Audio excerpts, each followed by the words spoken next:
Okay. Just to start off, I wanted to say, obviously start off with a shtickle maisa, and we're going to talk about Mesiras Nefesh. How do you see Mesiras Nefesh? As you know, the greatest Mesiras Nefesh is Shemitah. Torah starts off, Pashas Bahar, Mayin Shemitah Eisel Sinai.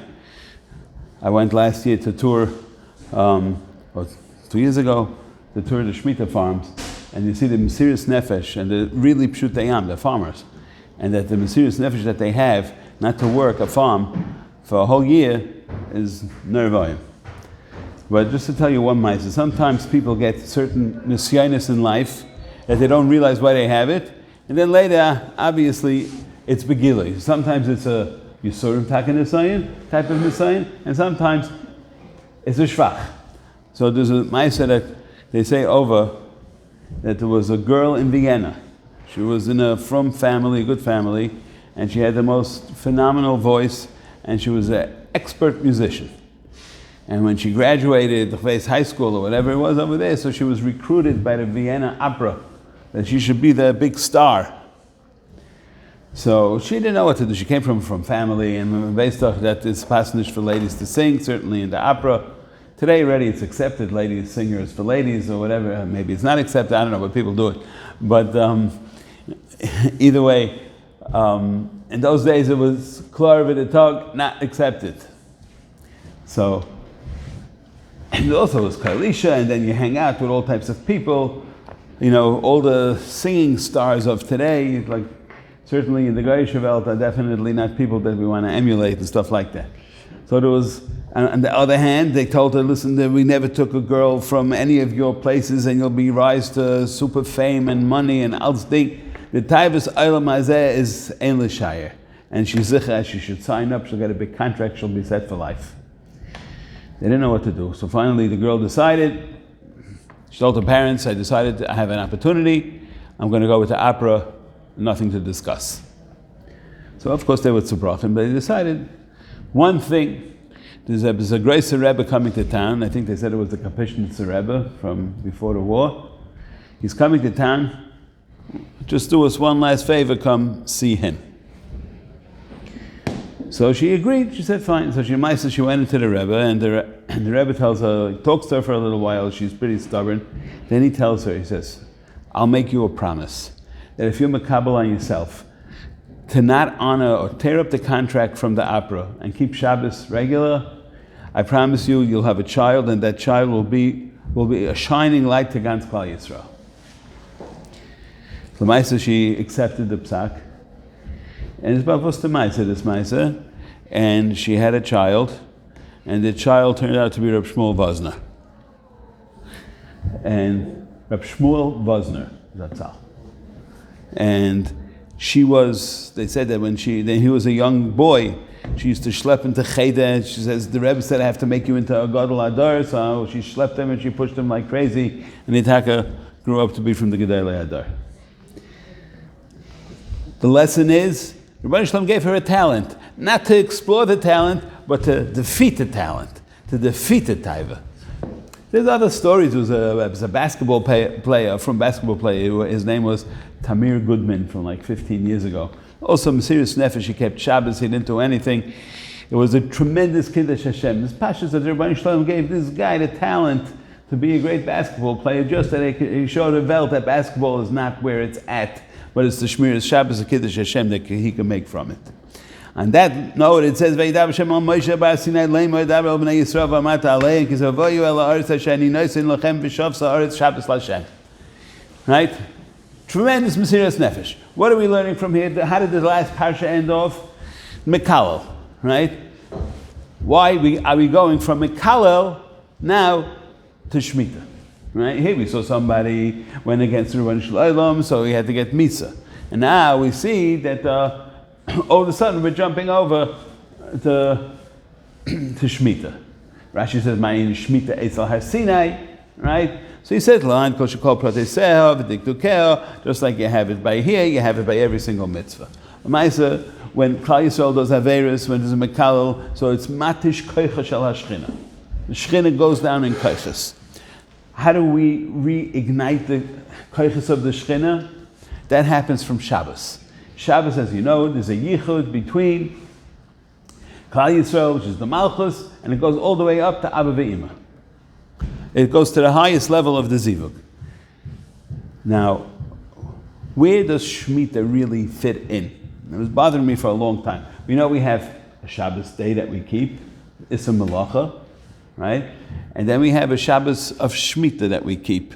And then you also have, which is also 6 years Chayil, where you could do Malacha, and 1 year, which is like Shabbos Hashem, no Malacha. You also have it in the world itself.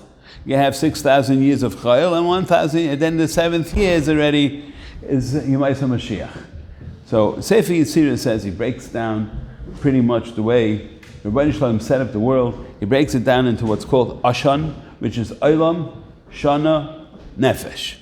And how does that work out? Olam, as we know, is the world, so the world is 6,000 years, right? So 6,000 years is our world, and then it comes the 7,000th year, that's considered Shabbos, and that's Yom Shekulei Shabbos. We have ourselves, which is Nefesh, right? Which is 6 days of the week. I skipped Shana for a second. We have 6 days of the week, and then the seventh day is Shabbos. That's for us, for Aguf, for ourselves. Shana is already in the years, and that's in the Eretz, that you have 6 years of working the field, and the 7th year is Shabbos HaOretz. Why is that? Because the only time and place is brought down that the Rebbeinu Shalom gets a nachas ruach from the Eretz is only in Eretz Yisrael. And that's why, since the Eretz Yisrael is considered the Makom Kodesh, that's why the Indian of Shemitah is only noyig in Eretz Yisrael. What is the word of Shabbos telling us? So we know that Shabbos by us, which is Shabbos, so we know that we said that there's a zivug between Klal Yisrael and the Abba Ve'ima. In Shemitah, it doesn't go all the way up, it only goes till Pchinas Tif'eres, which is Shem Havaya, and that's why it says in the Pasuk, V'shavsa ha'aretz Shabbos Lashem. What's Lashem? Shem Havaya. What's the Shem Havaya? That's the Tif'eres, because the Yichud is going from the Malchus, which is the Eretz, up to the Tif'eres, which is the Havaya. And so it's showing you it's not as high as we do it, but it's going up to Madrega also. You see from there that there's a tremendous Mesiras Nefesh, and what's the Payal Yosef from it? What are we doing on Shabbos? And Shabbos, as we know, there's the Issa of Beirer. Why is the Issa of Beirer? Because we know that there's all the Siging, all the Chitzainim, all the Klippas that are coming to be Mis'aches in us, and by us keeping Shabbos, where we are Mevarer, we're making a Tikkun and getting rid of all the Chitzainim. Why is the Issa of Beirer on Shabbos? Because since it's happening by us keeping Shabbos, so you cannot do such a malacha itself.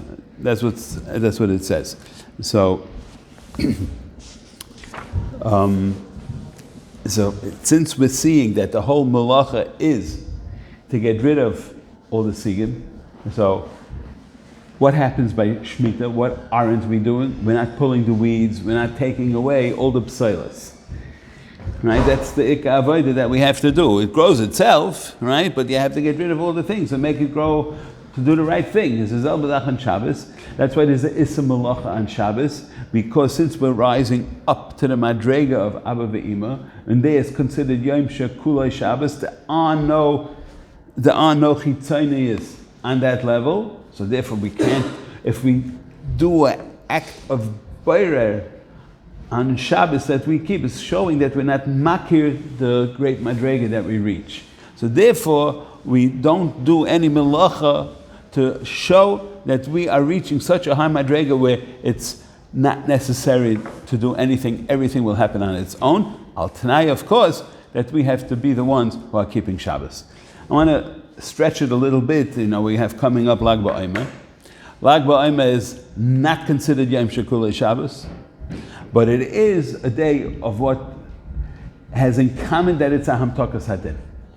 The Zohar says the Shabbos is the name of the Rashi. Is what? The Zohar says the Shabbos is the name of the Rashi. Okay, so then it fits in well. Okay, good. I believe you. Okay, no, so what I'm saying is, think of Lag BaOmer is an island. You have a whole yam of Midas Hadin a whole time. It's always Midas Hadin. The entire sphere is Midas Hadin. And then you have one day all on its own. It's called Lag BaOmer. It's a Yom Simcha. It's a Yom Gilui Shchina. It's a Yom of Gilui Said is really what it is. And which is also related to Shabbos. Because Shabbos, what's Shabbos is Olam de is Kasya really. Shabbos is Kulei Kodesh, we don't really know what it is. We eat cholent and shapliva in honor of Shabbos, but we don't really have the godless of Shabbos. In the same vein, Lag BaOmer works in the same way, because Lag BaOmer is also, as you know, it's Gal Eid, it's Am Taka, it's without going into all the details, it's Shem Eleikim, right? It's Am Gal, and then it goes to Gal Eid. So we know that Lag BaOmer is the one day that everything, all the bad things go away. You're allowed to do haircuts, you're allowed to listen to music, you're allowed to do all those things. Why? Because Rabbeinu Shalom gave to us Seidus HaTorah, and Rab Shimon Bar Yochai was Megala on that day, and any time that there's a Giloi is a great Simcha. And since we are the ones sitting in our kollel, the ones who are actually learning the Torah of Rab Shimon Bar Yochai, and Arizal, and the ones who were Moisa his Torah, so therefore the Chi of Simcha that we have is really, we have to be Yotze the whole Klal Yisrael, because they're not learning it. So therefore we have to be Yotze against Klal Yisrael. So therefore the Simcha by us doesn't mean necessarily that you have to have a big band and a huge fire and all these things. The Simcha has to be a Simcha Pnimius. And Yismach is Osiyas Moshiach. So on that note, we should be all Zeicher to Mashiach. The Messiah